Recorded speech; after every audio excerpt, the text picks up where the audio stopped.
Assalamualaikum warahmatullahi wabarakatuh. Perkenalkan, saya Sekarsari dengan NIM 2224 10 10 10 31 dari kelas Data Mining B. Dan di sini saya akan menjelaskan tentang LKM 2 yang sudah saya kerjakan. Mungkin sebelumnya saya share screen dulu.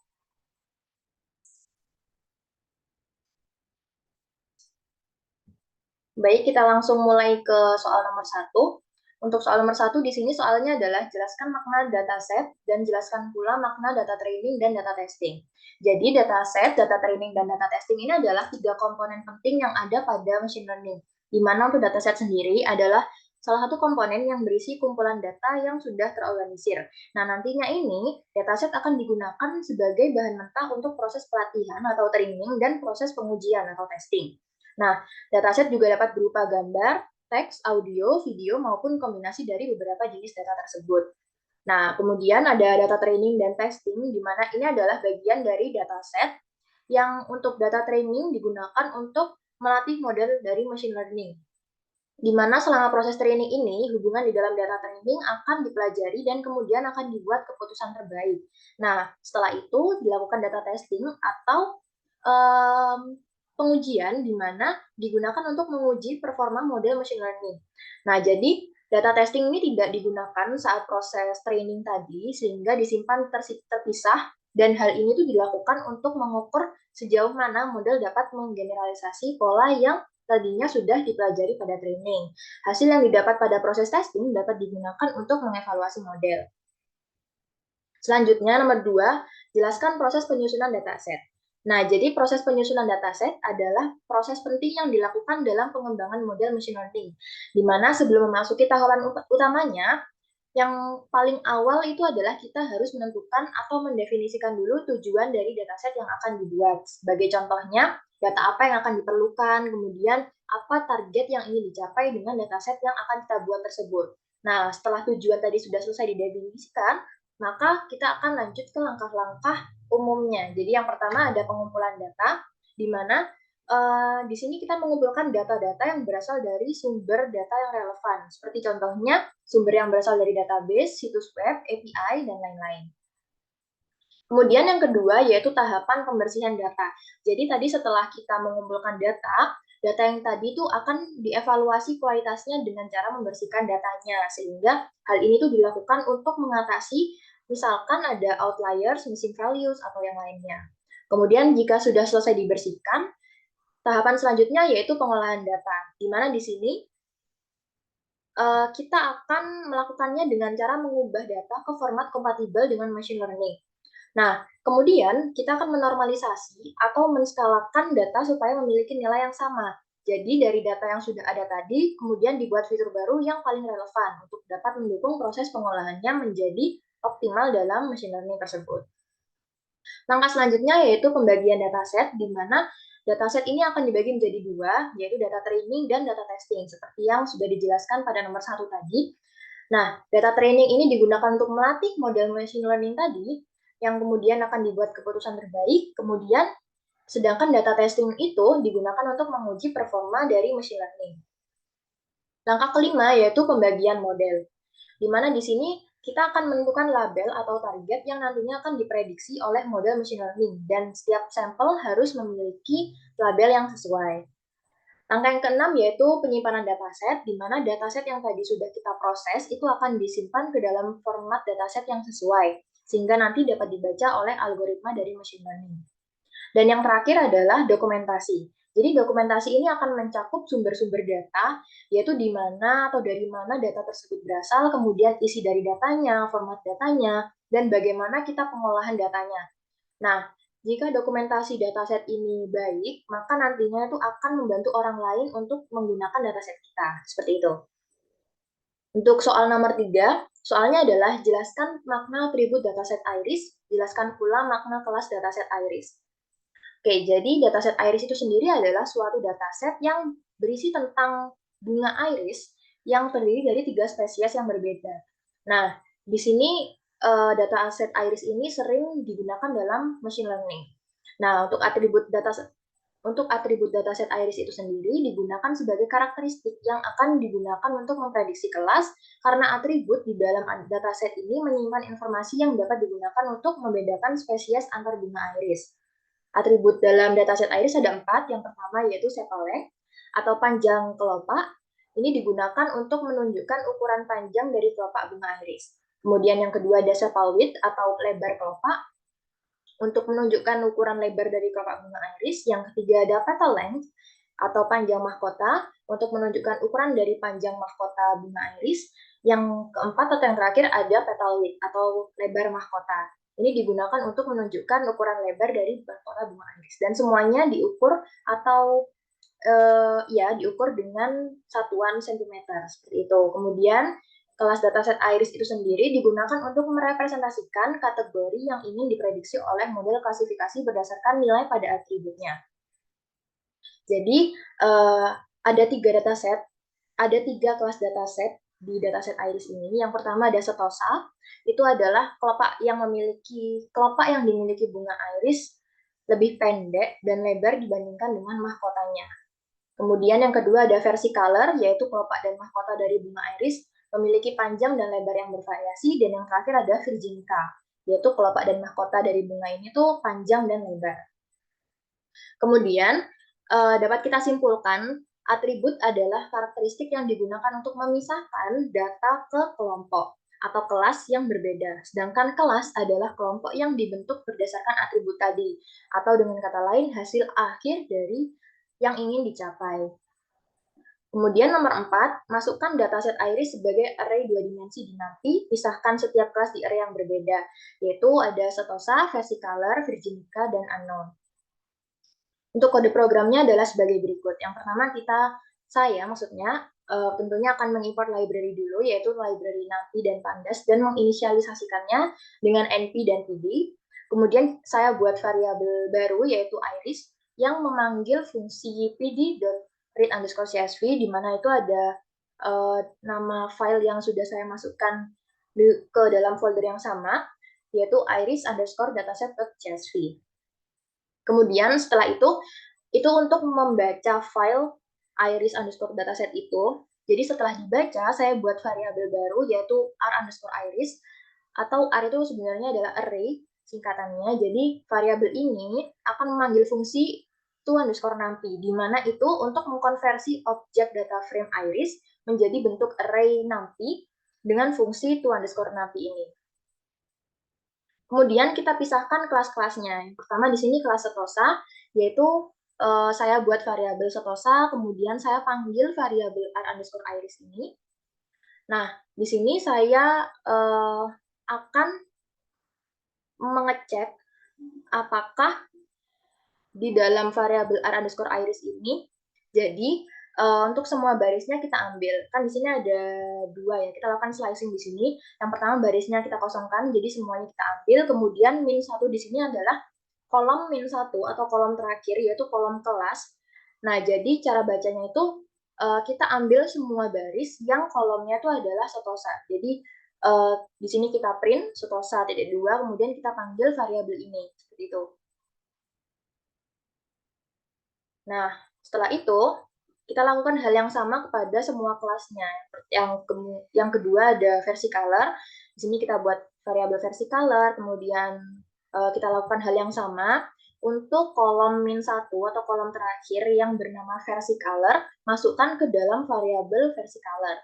Nah, setelah itu kelas virginica juga kita ambil semua yang ada di kolom yang ada di kolom virginica.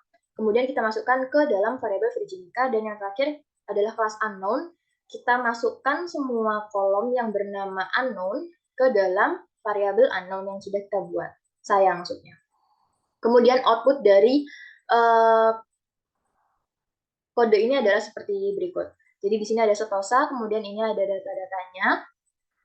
Kemudian yang di bawah ini ada versicolor, virginica, dan yang terakhir ada unknown. Nah, jadi untuk masing-masing datanya ini, untuk setosa, virginica, dan versicolor itu ada 45 data, sedangkan untuk unknown itu hanya ada 15 data, seperti itu. Mungkin untuk lebih jelasnya saya akan run di Google Colab ya.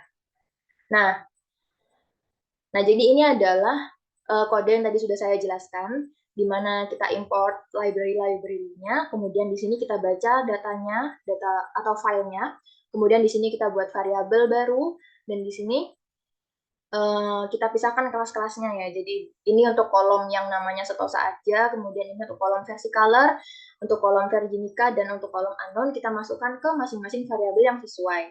Kemudian kita run, dan ini adalah hasilnya. Sebentar. Nah, ini adalah hasilnya sesuai dengan yang sudah saya jelaskan di laporan tadi. Di versi color tadi ada Setosa, kemudian di bawahnya ada Virginica, dan ada unknown juga di sini. Kemudian kita lanjut ke nomor 5 ya. Untuk nomor 5, buatlah scatterplot yang menggunakan pasangan atribut berikut pada setiap kelas termasuk unknown. Berikan warna merah untuk Setosa, hijau untuk versi color, biru untuk Virginica, dan kuning untuk unknown. Di mana pasangan-pasangannya itu ada 4, yaitu yang pertama Sepaleng dan Petalwidth, Sepalwidth dan Petaleng, Petaleng dan Sepaleng dan Petaleng, dan yang terakhir adalah Sepalwidth dan Petalwidth. Di mana di sini ada hint-nya, yaitu kita akan menggunakan perintah scatter dan operasi slicing pada nanti untuk mempermudah tugas kita. Mungkin langsung ke kode programnya. Di sini yang pertama yaitu untuk Sepaleng dan Petalwidth. Kita import, maksudnya saya akan import dulu library matplotlib-nya .pyplot splt, dan saya juga import library numpy. Kemudian di sini saya membuat variabel x dan y, di mana untuk variabel x ini saya memanggil kelas Setosa, atau saya memanggil variabel Setosa yang ada di nomor sebelumnya tadi ya. Nah, kemudian di sini saya ambil semua barisnya, dan saya akan mengambil nilai dari kolom keempat dari array Setosa. Nah, jadi itu seperti ini. Mungkin kita ke ininya ya, datasetnya ya. Nah, jadi ini. Di sini kan ada nomor, Petalwidth, Petaleng, Sepalwidth, dan Sepaleng. Jadi di sini ini adalah indeks 0, indeks 1, indeks 2, 3, 4. Nah, karena di sini perintahnya tadi adalah Sepaleng dan Petalwidth, maka yang dipanggil adalah indeks ke Sepaleng. Di sini kan ada indeks ke-4 ya. Dan Petalwidth di sini adalah indeks ke-1. Seperti itu. Nah, kemudian ini kita beri warna merah untuk Setosa, kemudian kita beri label yang nantinya itu akan dipanggil di legend-nya nanti ya di bawah. Kemudian hal yang sama kita lakukan ke kelas-kelas lainnya. Jadi di sini ada variabel X, variabel Y, kita panggil variabel atau kelas versi color yang tadi ada di nomor sebelumnya. Kemudian di sini yang diambil adalah kolom nomor 4, kolom indeks ke-4 dan kolom indeks ke-1, di mana 4 ini adalah Sepaleng dan indeks ke-1 ini adalah Petalwidth. Nah, seperti itu, nih Virginica juga dilakukan hal yang sama. Untuk Virginica warna biru, untuk versi color tadi warna hijau. Kemudian untuk unknown warna kuning. Dan di sini ada title, seperti biasa ya, judul biasa, kemudian X labelnya, XY labelnya, dan PLT legend ini untuk tadi, untuk ngeprint yang di label ini. Nah, outputnya adalah seperti ini. Jadi ini adalah scatterplot dari Sepaleng dan Petalwidth. Untuk lebih jelasnya saya run di sini.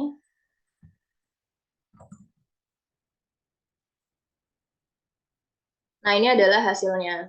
Sama ya, jadi di sini ada Sepaleng, kemudian Y-nya yaitu Petalwidth. Nah, ini adalah hasil untuk nomor 5A. Kemudian untuk nomor 5B, Sepalwidth dan Petaleng, sebenarnya kita melakukan hal yang sama terhadap A, B, C, dan D tadi, cuman kita membedakan di indeksnya, karena di sini Sepalwidth dan Petaleng yang merupakan itu adalah indeks ke-3 dan 2. Jadi di sini saya di variabel X, Y-nya itu memanggil kolom 3 dan Y-nya memanggil kolom 2. Untuk warnanya semuanya sama, di mana Setosa untuk warna merah, kemudian versi kalau warna hijau, Virginica warna biru, dan unknown warna kuning. Dan ini adalah hasilnya. Seperti ini. Jadi ini X-nya Sepalwidth, Y-nya Petaleng. Mungkin saya run di sini.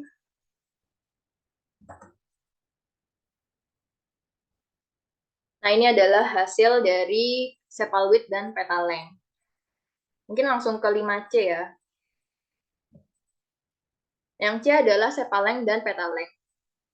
Sepaleng dan petaleng ini memiliki indeks. Untuk sepalengnya sendiri itu adalah indeks keempat, dan petalengnya sendiri adalah indeks kedua. Jadi di sini untuk X-nya saya memanggil atau mengambil nilai dari kolom yang ada di indeks keempat, dan Y-nya saya mengambil nilai yang ada di kolom dengan indeks kedua, seperti itu. Lakukan hal yang sama seperti sebelum-sebelumnya.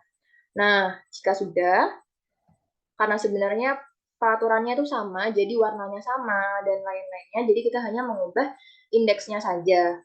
Nah, ini adalah outputnya. Ini ya sebagai berikut. Mungkin langsung saya run di sini.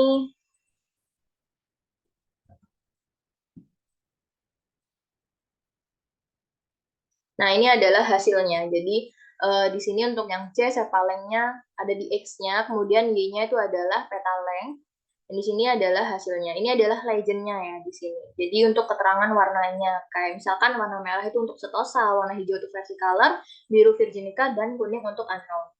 Nah, untuk nomor 5 yang terakhir, yaitu 5D, di sini adalah sepaloid dan petaloid, di mana seperti sebelumnya, saya import library matplotlib-nya dan library numpy, kemudian X dan Y-nya. Di sini saya mengambil semua kolom, maksud saya semua baris, dan untuk kolomnya, untuk X-nya saya mengambil kolom yang ada di indeks ketiga, karena sepaloid ada di indeks ketiga.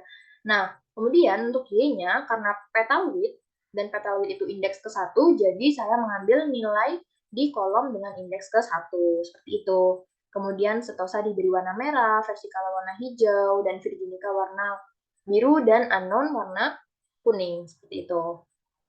Dan ini adalah output yang dihasilkan ya. Mungkin di run juga. Kodenya sama seperti yang sudah barusan saya jelaskan. Nah, ini adalah hasilnya. X-nya adalah sepalwidth, Y-nya adalah petalwidth, dan di sini ada legendnya juga. Dan di sini rata-rata kelas yang memiliki warna yang sama itu akan berkumpul atau kayak cenderung berdekatan gitu, kecuali untuk unknown ya. Di sini ada merah untuk setosa, ini kan banyak yang ngumpul di sini, kemudian di sini warna hijau juga banyak yang ngumpul di sini, dan warna biru untuk virginica juga sama seperti itu. Kecuali untuk unknown, karena unknown ini lebih tersebar daripada kelas-kelas yang lainnya. Mungkin untuk nomor selanjutnya, nomor 6 yaitu jelaskan bagaimana karakter pengelompokan setiap gambar pada scatterplot. Jadi karakter pengelompokan tiap-tiap kelas ini pada scatterplot dilakukan berdasarkan kategori kelas tertentu untuk memberikan informasi tambahan mengenai pola di dalam data. Karakter pengelompokan yang terjadi tersebut melalui beberapa aspek sebagai berikut. Jadi yang pertama adalah warna. Jadi data yang ada pada setiap kelas akan diberikan warna yang berbeda untuk mewakili kelas yang dimilikinya. Nah, ini bertujuan untuk merepresentasikan kelas bunga yang berbeda, misalkan merah untuk setosa, hijau untuk kelas versicolor, biru untuk kelas virginica, dan kuning untuk kelas unknown. Kemudian, untuk yang kedua yaitu pola, di mana di sini pola pada setiap kelas itu berbeda-beda juga. Jadi, seperti pola titik, pola garis, maupun pola kotak, dengan tujuan untuk memberikan wawasan tentang pola yang mungkin ada di dalam data kita. Jadi pada scatterplot yang sudah dilakukan, pola yang saya gunakan adalah titik, dan setiap kelas memiliki distribusi atau pola data yang unik dalam ruang yang sumbu X dan Y-nya itu sudah ditentukan. Kayak misalkan sepaleng dan petaleng, seperti itu. Kemudian titik data dari masing-masing kelas dikelompokkan dengan scatterplot untuk menunjukkan bagaimana titik-titik tersebut terdistribusi. Jadi dapat disimpulkan bahwa setiap kelas pada scatterplot tersebut berkumpul dengan warna atau kelas yang sama, seperti yang sudah saya jelaskan tadi, kecuali pada kelas unknown, karena kelas unknown terlihat lebih menyebar dengan kelas-kelas yang lainnya. Kemudian dari scatterplot yang sudah dihasilkan, terlihat bahwa titik dengan warna merah atau kelas setosa cenderung berada di bawah, titik hijau atau kelas versicolor berada di tengah, dan titik biru berada di atas atau kelas virginica. Kemudian untuk nomor 7 ya, perhatikan data yang berjenis unknown. Jelaskan bagaimana cara meramal jenis data unknown. Jadi yang pertama kita akan melakukan pemberian warna ya. Jadi untuk meramal jenis data unknown, kita dapat memberikan warna yang berbeda untuk setiap kelasnya. Jadi untuk kelas unknown diberi warna kuning, ini akan membuat kita lebih mudah mengetahui jenis data unknown. Kemudian setelah itu kita juga bisa melakukan dengan distribusi data. Jadi ketika data sudah terdistribusi dengan scatter plot, cari titik-titik data unknown secara visual lebih dekat dengan distribusi kelas tertentu. Nah, yang ketiga dengan teknik algoritma machine learning. Nah, untuk teknik analisis yang diperlukan supaya dapat menentukan jenis data lebih akurat lagi antara lain adalah yang pertama klasifikasi dan clustering. Jadi untuk klasifikasi sendiri digunakan untuk memprediksi data unknown dari data yang sudah diketahui. Dan clustering dilakukan untuk mengelompokkan data-data unknown tadi sehingga dapat diidentifikasi.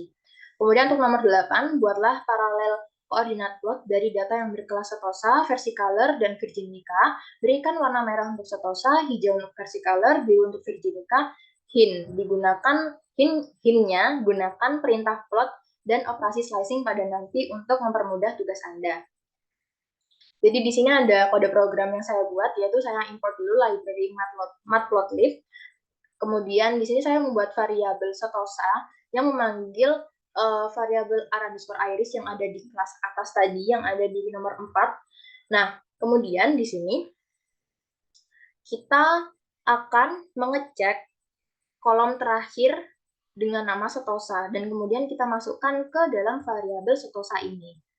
Nah, tapi hanya untuk kolom-kolom nomor 1 hingga 4 aja. Jadi karena di sini indeksnya 1 sampai 5, jadi yang kita pakai itu kolom-kolom 1 hingga 4 aja dari array r_iris ini.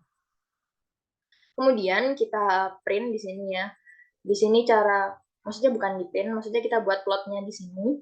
Nah, di sini setosa.t ini adalah digunakan untuk mentranspose atau baris menjadi kolom dan kolom menjadi baris dari array setosa. Nah, jadi kolom-kolom itu akan menjadi baris-baris yang sesuai dengan format yang diperlukan oleh plt.plot ini untuk membuat koordinat paralel. Nah, hal yang sama juga dilakukan kepada kelas versicolor dan virginica. Seperti itu ya. Jadi di sini semuanya sama, hanya bedanya itu di sini memanggil kelas versicolor dan di sini juga memanggil kelas virginica. Jadi sesuai dengan nama variabel di depannya.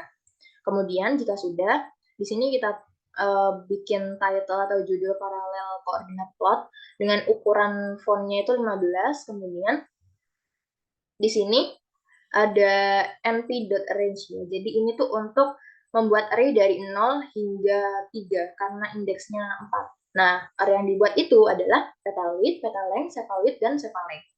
Kemudian di sini ada X labelnya kelas dataset iris dengan font sebesar 12 dan di sini kita munculkannya. Nah, ini adalah hasilnya. Jadi warna merah ini tadi ada setosan, untuk warna hijau ini tadi versicolor, dan warna biru adalah virginica. Nah, mungkin saya run dulu.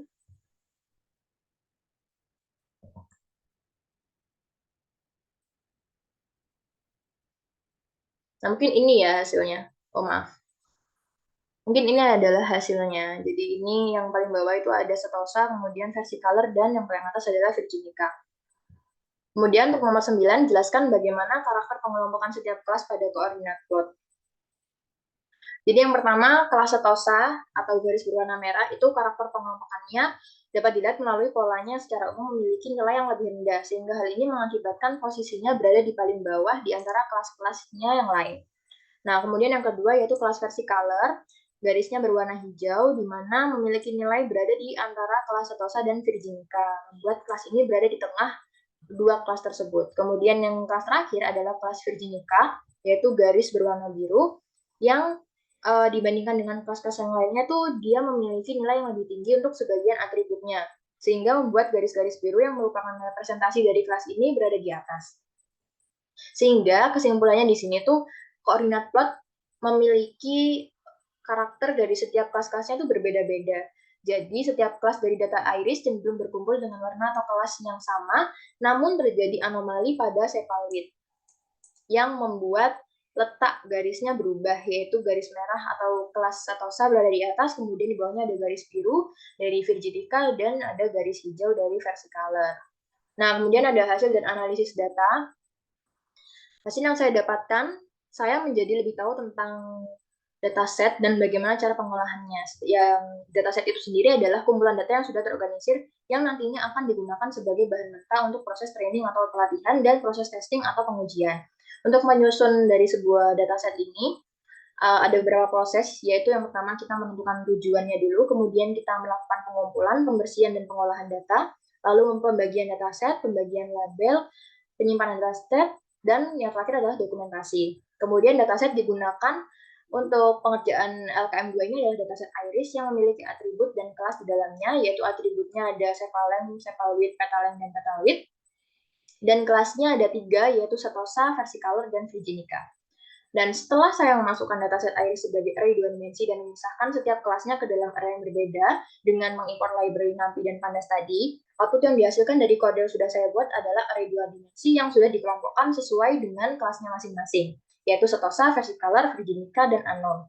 Nah, kemudian kelas setosa, virginica, dan versicolor ini masing-masing memiliki data sebanyak 45 buah, sedangkan unknown memiliki 15 data saja. Kemudian saya membuat scatter plot dengan memberikan warna-warna yang berbeda untuk setiap kelasnya dengan menggunakan matplotlib. Saya menjalankan perintah scatter dan operasi slicing pada NumPy sehingga dapat menghasilkan output yaitu scatter plot untuk 4 pasangan atribut yang sudah ditentukan tadi. Nah, dari setiap scatter plot ini dapat diketahui bahwa karakter pengelompokan setiap kelasnya dilakukan dengan membedakan warna pada masing-masing kelas sehingga memberikan pola yang berbeda-beda dan masing-masing kelas cenderung berkumpul dengan kelas yang sama atau warna yang sama, kecuali untuk kelas unknown yang lebih tersebar daripada kelas lainnya. Untuk dapat meramal jenis data unknown dapat dengan cara memberikan warna yang berbeda dengan kelas lainnya, distribusi data, atau kita juga bisa menerapkan algoritma dari machine learning, yaitu klasifikasi dan clustering contohnya. Dan yang terakhir, membuat paralel koordinat plot dari data dengan kelas-kelas tadi, yaitu setosa, versicolor, dan virginica, dengan warna-warna yang berbeda juga. Nah, di sini dengan mengimport library matplotlib dan menjalankan perintah plot serta operasi slicing, output yang dihasilkan berupa koordinat plot dengan garis-garis yang berbeda-beda. Jadi garis-garis itu sebenarnya adalah titik-titik yang akhirnya membentuk garis seperti itu. Karena tadi kan dilakukan transpose ya. Nah, garis-garis ini merepresentasikan tiap-tiap kelas yang ada pada dataset iris tersebut. Jadi dapat diketahui bahwa karakter pengelompokan pada koordinat plot ini, kelas setosa memiliki nilai yang lebih rendah, kelas versicolor nilainya sedang, dan virginica memiliki kelas yang paling tinggi nilainya. Meskipun terjadi anomali yang mengakibatkan letak ketiganya berubah, itu tidak, maksudnya itu secara umum tetap yang paling rendah itu setosa, yang sedang adalah versicolor, dan yang paling tinggi adalah virginica, seperti itu. Nah, dari LKM ini kita dapat tarik kesimpulan. Jadi kesimpulan yang dapat saya ambil dari pengerjaan soal-soal tadi adalah dataset merupakan kumpulan data yang akan menjadi bahan mentah untuk proses training atau pelatihan dan proses testing atau pengujian. Untuk membuat dataset diperlukan beberapa tahapan, yaitu yang pertama menentukan tujuan, melakukan pengumpulan, pembersihan, dan pengolahan terhadap data, kemudian pembagian dataset dan label, penyimpanan dataset, dan yang terakhir adalah dokumentasi dari dataset yang sudah dibuat. Sebagai contoh dari sebuah dataset adalah dataset iris yang memiliki atribut dan kelasnya sendiri, yaitu atributnya sepal length, sepal width, petal length, dan petal width, dan kelasnya adalah setosa, versicolor, dan virginica. Nah, setelah memisahkan setiap kelasnya ke dalam array yang berbeda, kemudian membuat scatter plot, hasil yang diberikan pada scatter plot menunjukkan bahwa data-data pada dataset iris ini cenderung berkumpul dengan kelas atau warna yang sama. Tidak hanya pada scatter plot, namun pada koordinat plot juga menunjukkan hal yang sama, yaitu data dengan kelas atau warna yang sama cenderung berkumpul. Nah, jadi di sini untuk kelas setosa, nilai yang dimiliki lebih rendah daripada kelas lain menunjukkan bahwa kelopak yang dimiliki lebih pendek dan lebar dibandingkan mahkotanya. Untuk kelas versicolor, nilai yang dimiliki berada di tengah antara dua kelas tersebut, setosa dan virginica, menunjukkan bahwa kelopak dan mahkota memiliki panjang dan lebar yang bervariasi. Dan yang terakhir untuk kelas virginica, kelas yang dimiliki lebih tinggi, menunjukkan bahwa kelopak dan mahkota dari bunga jenis ini panjang dan lebar.